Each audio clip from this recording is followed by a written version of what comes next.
Eh, saya berubah dari nama saya, dari papa mama kasih namanya Yanes. Ya, Yanes, tapi kalau bahasa yang pakai Mandarinnya bukan Mandarin sih, memang Sengkiat, kalau Sengkiat, terus kemudian nama Indonesia di tahun 66 jadi Yanes, Yanes Sutopo. Saya berubah menjadi Slamet adalah ketika di tahun 96 nama berubah di 96 jadi Slamet. Karena waktu itu kita terlibat di dalam pelayanan kepada anak-anak jalanan sampai tahun 2000 ya, tahun 2000, jadi kurang lebih sekitar 4 tahun 5 tahun saya di Abalep membangun pelayanan kepada anak-anak jalanan. Itu di daerah Taman Sari, Selipi, Kemanggisan, dan beberapa area. Sampai tahun 2001 saya pindah di pelayanan Yayasan Harapan Bangsa, Sekolah Tunanetra Bangsa sampai saat ini. Saya sendiri full time di tahun 88 di Gereja Yesus Kristus Tuhan, yang sekarang kita mengenalnya Abalep Ministry ya. Jadi kalau tahun 2001 2004 ke sini ke sekarang itu mungkin agak sedikit berbeda, karena kita dulu kalau panggil kakak lebih tua tuh semua panggilnya kakak ya, kakak, nggak ada koko, nggak ada cici. Jadi itu salah satu yang ditanam oleh Pak Samiton sebagai founder di Abalep, bahwa kita mau menjangkau suku-suku bangsa. Jadi kalau koko sama cici kan kayaknya konotasinya ke salah satu etnis ya gitu. Nah itu yang menjadi cikal bakal pelayanan di Abalep. Jadi kalau kita ngomong koko sama cici, saya rasa itu mungkin 2004 ke sini. Tapi yang zaman dulu mungkin Beni bisa tahu kalau panggilnya tuh Kak. Kak Sam, Kak Edi, Kak Sofyan gitu ya. Kak Seno gitu ya. Itu salah satu yang mungkin itu jadul atau nggak jadul tuh di situ aja ya. Jadi kalau yang zaman dulu kita semua panggilnya kakak semua tuh, kakak sama kakak semua. Karena kalau Bapak Ibu ada yang kenal Pak Billy Tanah Sale, tahu Pak Billy, Pak Billy ya, penatua kita yang di area KTC di mana kami beribadah, KTC JGC itu Kak Billy. Zaman dulu tahun 84, Kak Billy dipanggil itu Kobili gitu ya. Jadi itu udah hitam gitu, udah Ambon bener, panggilnya Kobili. Terus ada Kak Dharma Wulan Tobing, mungkin pernah sharing juga Dharma Wulan Tobing ya, yang pelayanan Rapa House dan Rumah Harapan sekarang di daerah Ciganjur, itu dipanggilnya Cidarma gitu, padahal itu Tobing gitu ya. Jadi itu salah satu kenapa kita memanggil nama kakak. Tapi sekarang ya terjadi dengan perjalanan waktu ya. Nah, saya sendiri full time tahun 88. Setelah saya selesai kuliah di tahun 87 dan saya sedang bekerja sebagai akuntan publik, auditor, kemudian saya memutuskan diri untuk full time. Waktu itu satu aja pertanyaan saya kepada Kasam, kalau saya full time, bagaimana nasib dan kehidupan papa mama saya? Karena papa mama saya bukan orang yang mampu. Saya datang ke Jakarta, kuliah itu dibiayai dengan kalung 18 gram. Waktu itu nggak tahu, tahun 84, saya kuliah, saya lahir 66, 84, kalung 18 gram itu berapa harganya. Tapi itu bisa cukup untuk satu semester pertama. Dan saya kuliah malam dan kemudian saya bekerja. Ketika saya bekerja, saya punya cita-cita supaya saya bisa usaha, bisnis, atau apapun, bisa membuat orang tua saya hidup, bisa punya dignitas. Karena kami tinggal di dua tempat. Yang pertama adalah rumah sarang burung. Jadi kami tinggal di rumah sarang burung sampai dari tahun 72 sampai tahun 80-an. Kemudian setelah itu kami tinggal di rumah kosong yang ditinggalkan oleh pemiliknya ke Jakarta, orang Chinese, dan kami tinggal untuk menempati rumah itu. Itu cita-cita saya. Dan saya tanya sama penatua, Kasam, kalau saya ini, terus nanti gimana saya bisa membiayai? Karena pada waktu itu di gereja sendiri, penatua aja nggak ambil gaji, nggak digaji, ya. Tapi dari persembahan kasih, dari semua sangat sederhana. Dan ketika saya full time kerja, waktu itu penghasilan saya misalnya 1 juta. Ketika saya full time, saya penghasilan cuma 300.000. Dan saya punya tabungan sebetulnya. Dari tahun 88 sampai tahun 91 saya full time, itu tabungan saya makin lama makin habis. Sampai terakhir ketika adik saya sakit masuk rumah sakit, itu menjadi tabungan saya dan berkata kepada orang tua saya, "Pak, ini uang terakhir saya." Dia kaget. Dia kira saya masih kerja sebagai akuntan publik. Terus ada saudara yang saya ada di Jakarta dikasih tahu bahwa si Slamet ini, Yanes ini sudah full time di gereja. Wah, orang tua saya ngamuk. Orang tua saya. Tapi ayat Yohanes 10 ayat 10 kita buka bersama-sama, itu yang menjadi kekuatan dalam hidup saya. Dan nanti bila mana satu saat saya ada di Batu Nisan, saya akan tulis Yohanes 10 ayat 10b. Itu ayat sangat familiar. Aku datang, ayat 10b, karena aku datang, Yesus datang dalam hidup saya, supaya yang dia datangi, supaya saya yang didatangi Yesus, bukan saya yang datang cari Tuhan, tapi Tuhan datang cari saya mempunyai hidup. Dan mempunyainya dalam segala kelimpahan. Yesus datang dalam hidup saya supaya saya punya hidup dan mempunyainya dalam segala kelimpahan. Nah, itu ayat itu yang sangat-sangat menguatkan saya. Dan ketika saya tanya sama pemimpin saya, bagaimana dengan orang tua saya? Bagaimana hidup mereka? Mereka cuma bilang bahwa orang tua kamu, papa mama kamu, hidup lebih dulu daripada hidup kamu. Kalau sampai saat ini kamu berenam saudara, saya kebetulan berenam saudara, laki-laki semua, sampai hari ini bisa hidup, bisa sekolah, bisa makan, bisa semua. Itu Tuhan sudah mimpin. Dan barang siapa menyambut seorang nabi, dia akan mendapatkan upah seorang nabi. Itu sangat-sangat menguatkan saya. Dan saya bilang, oke, saya jalanin. Dan ketika orang tua saya tahu saya full time, dia bilang, tanya, siapa yang bawa lu jadi ke gereja? Siapa yang bawa lu kayak gini? Saya tunjukin orangnya Pak Samiton. Ya. Satu saat, satu waktu, Kasam datang ke rumah saya, ngobrol sama ayah saya. Saya kaget, saya kira dia akan marah-marah. Dia bilang, terima kasih Om, sudah izinkan anak Om bersama-sama saya di gereja, waktu itu gereja gesupnya gereja Misi Philadelphia. Belum ada Abalep istilahnya. Masih GYKT, tahun 88 itu Gereja Yesus Kristus Tuhan, karena itu baru berdiri, sinode itu di tahun 88. Terima kasih sudah mengizinkan anak untuk bisa bersama-sama melayani. Dan percaya akan menerima upah sebagaimana anak jadi berkat. Saya kaget, terpana. Saya kira papa saya akan marah, karena saya tahu persis dia marah banget. Siapa yang bawa lu ke situ? Tapi ketika ngobrol, itu disampaikan dengan memang hidup yang dibagikan, dan ayah saya sangat-sangat terpesona. Terima kasih ya, katanya. Anak saya bisa diterima. Kan konyol. Kemarin marah-marah sama saya, sekarang begitu ketemu orangnya, nggak marah-marah. Apakah itu karisma, atau itu memang orang berikan sesuatu?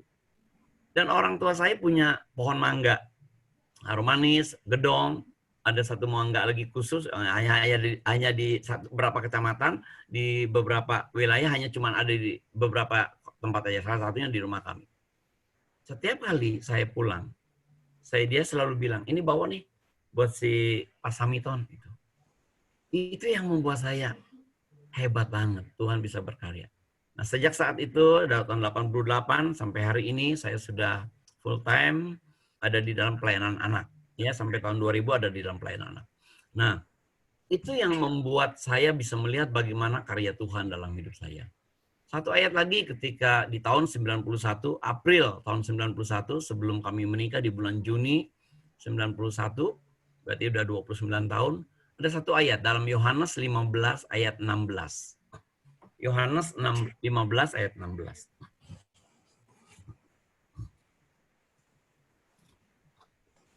Yohanes 15 ayat 16. Bukan kamu yang telah memilih aku. Jadi dikuatkan bahwa Yesus datang dalam hidup kita Bukan kita yang mau cari Tuhan. Bukan kita yang menentukan bahwa Yesus itu Tuhan dalam hidup kita. Tapi akulah yang telah memilih kamu. Aku yang telah memilih kamu dan menempatkan kamu supaya kamu dapat pergi dan menghasilkan buah dan buahmu itu tetap. Agak sedikit berbeda, ini saya baca dalam terjemahan yang berbeda. Bukan kamu yang memilih aku, tapi akulah yang memilih kamu. Dan aku telah menetapkan kamu, menentukan kamu supaya kamu pergi dan menghasilkan buah dan buahmu itu tetap. Supaya apa yang kamu minta kepada Bapa dalam namaku diberikannya kepadamu. Kata memilih artinya bukan saya yang pilih Tuhan. Dan kalau Tuhan pilih hidup kita, pasti Tuhan pilih yang terbaik. Jadi kalau hari ini kita semua ada di tempat ini, kita bisa percaya Tuhan, kita adalah pilihan yang terbaik. Kalau ibu-ibu, kita pasti tahu deh, kalau ibu-ibu belanja ke pasar, pasti agak lama. Beda dengan kalau kita laki-laki kalau belanja. Kalau ibu-ibu kalau belanja pasti agak lama, milih-milih, udah bagus, udah cocok, habis itu masih belum selesai. Harganya masih nggak cocok. Harganya mesti gini-gini. Jadi kalau ada Mbak Atu namanya di daerah Sunter, di tempat kami tinggal di sana sebelum kami sekarang di Cakung, dia bilang, Pak, datangnya Pak, tiap Sabtu belanja sama Ibu. Emang kenapa? Enak kalau mau Bapak, nggak pakai nawar. Ya, nah itu saya yakin kalau pilihan Tuhan dalam hidup kita itu pasti pilihan yang terbaik, pasti yang terbaik dan nggak pernah salah. Juga bagi saya, kalau saya hari ini memilihkan pasangan saya, istri saya Susi itu yang terbaik. Kalau saya nggak dapat dia, dapat beberapa orang yang dulu saya naksir, mungkin nggak bisa hari ini kita bisa bersama-sama melayani anak-anak. Karena ketika ada di rumah melayani anak-anak, itu nggak ada jam. 24 jam, 31 hari sebulan, 30 hari sebulan, 28, 29 hari sebulan. Dan kalau orang yang full time, saya bilang tinggal aja bersama-sama kita dulu. Nah, ketika Tuhan memilih kita, Dia yang menempatkan kita. Kalau hari ini ada, kita mau jadi pengusaha, jadi karyawan, jadi bisnismen, jadi apa, kita pikir kita yang mau. Tidak. Tuhan yang menentukan. Tuhan yang menetapkan kita.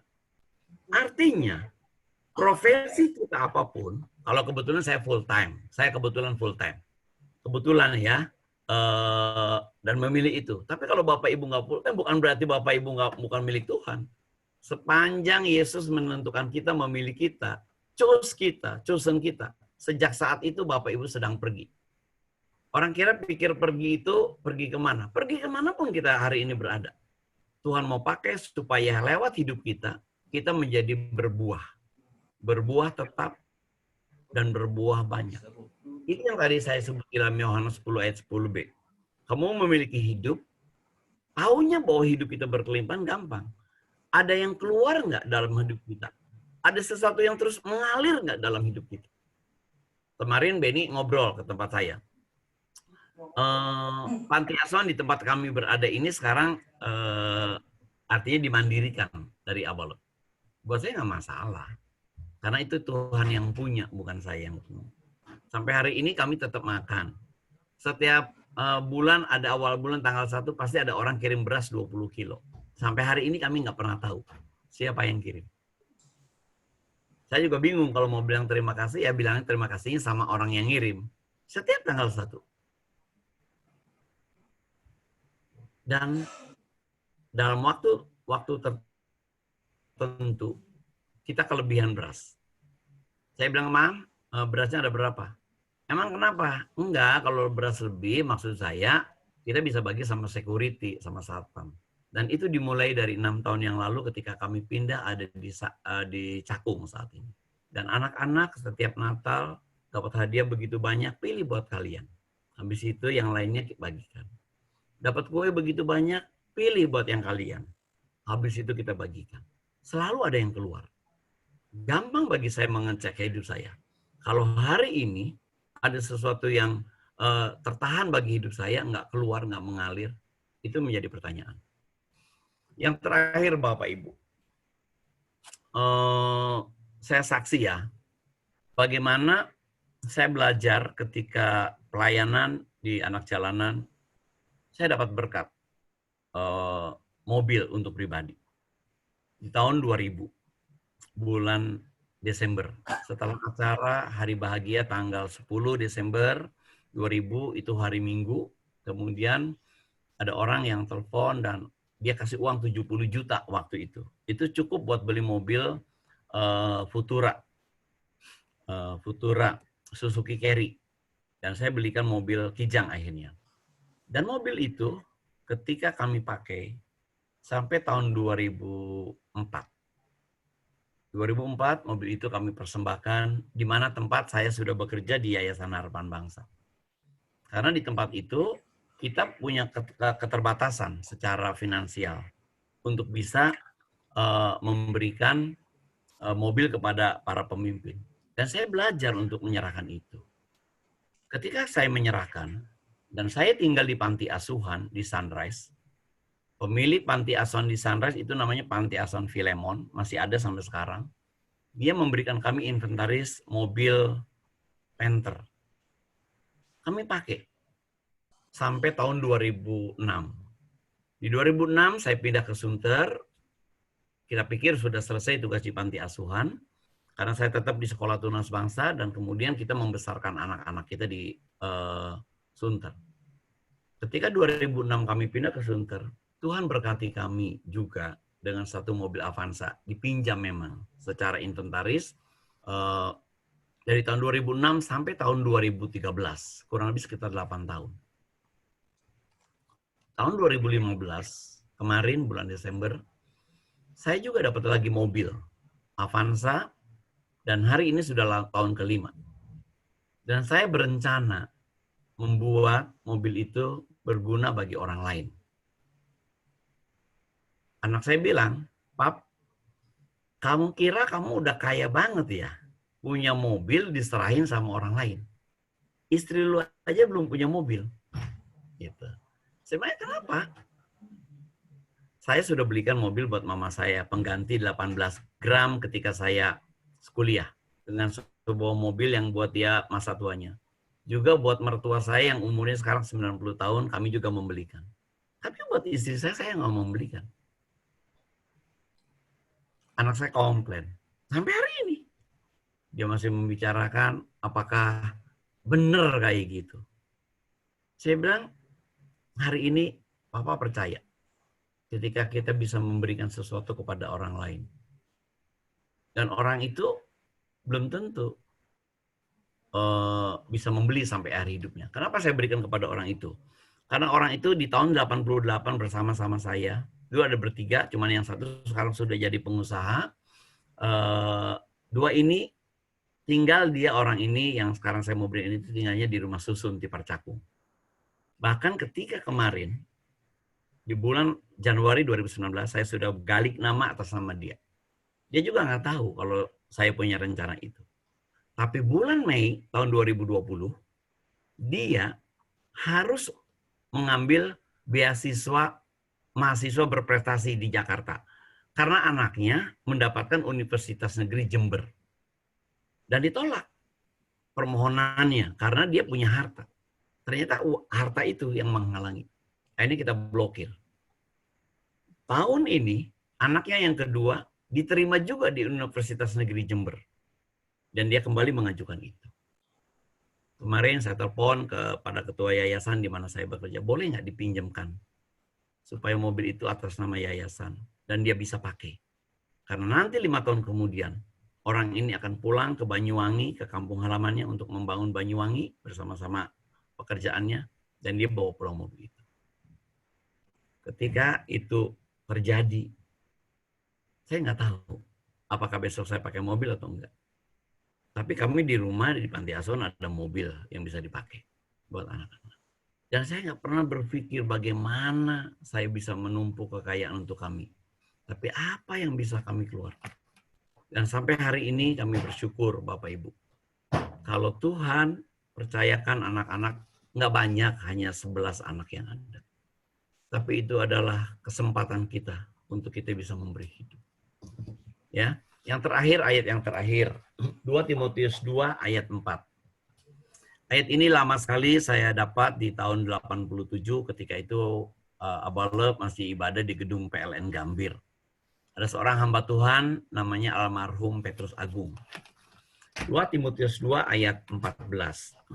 Ayat ini luar biasa buat saya. Di tahun 87 sebelum saya full time, ayat ini menegaskan, meneguhkan dan menguatkan. 2 Timotius 2 ayat 4. Tidak seorang pun prajurit yang sedang berjuang memusingkan dirinya dengan urusan-urusan kehidupannya, agar ia dapat menyukakan orang yang mendaftarkannya. Tuhan yang mendaftarkan saya kepada hari ini saya jadi anak Tuhan. Saya nggak mau pusingin dengan hidup dalam bahasa konteksnya Pak Pastor siapa namanya Petrus Agung. Urusan kehidupan itu urusan sipil. Kita ini army of God, tentaranya Allah. Kita ini pejuang-pejuangnya Kristus. Ada perkara-perkara yang kekal yang hanya bisa dilakukan oleh kamu. Saya semakin dikokoh. Waktu itu saya belum full time. Tapi ayat itu terus mengiang-ngiang dalam telinga saya. Bahwa Tuhan pasti akan mengerjakan perkara-perkara yang besar. Boleh satu lagi ayat yang terakhir. Ini dari Pak Daniel Alexander. Mazmur 2 ayat yang ke-8. Mazmur 2 ayat yang ke-8. Apa yang kita minta? Kalau Tuhan mau mengabulkan sesuatu kepada hidup kita, apa yang kamu minta? Apa yang kamu, kalau Tuhan bilang, aku mau kasih, apa saja kamu minta? Ayat ini saya dengar bulan September tahun 88 ketika kita waktu itu bikin acara mission trip Indonesia Menyala.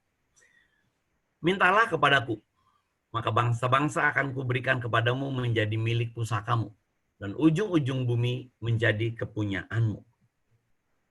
Mintalah kepadaku.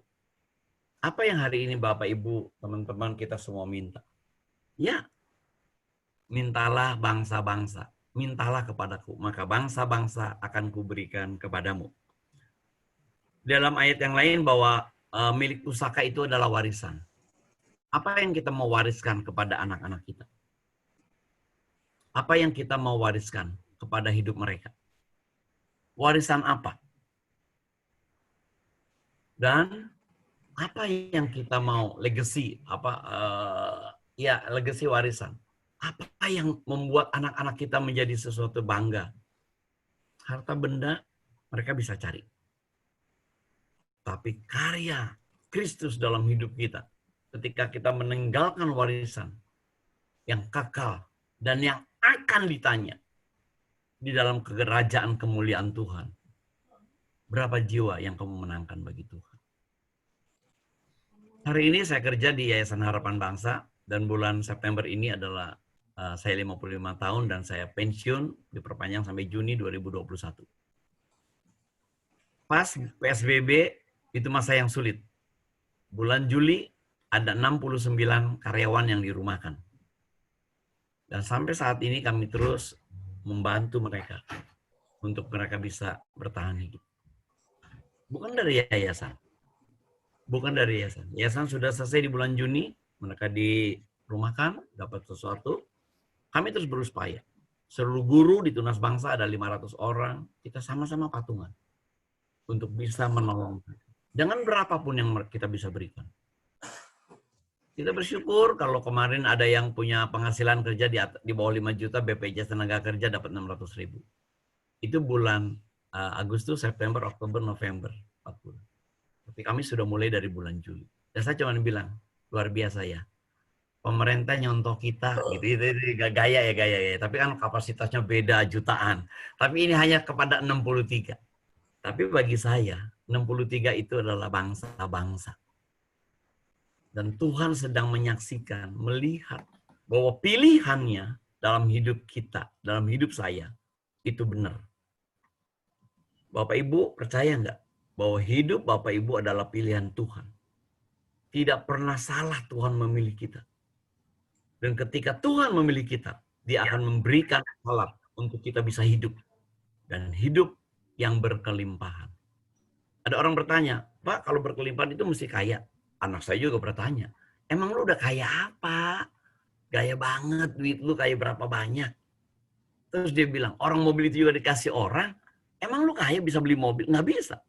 Justru karena saya nggak bisa beli mobil, orang mobil itu saya kasih. Mungkin nggak pikir anak saya. Sampai dia punya cerita, Pak, kalau itu warisan, ya kita ngomong warisan. Gue juga anak sulung.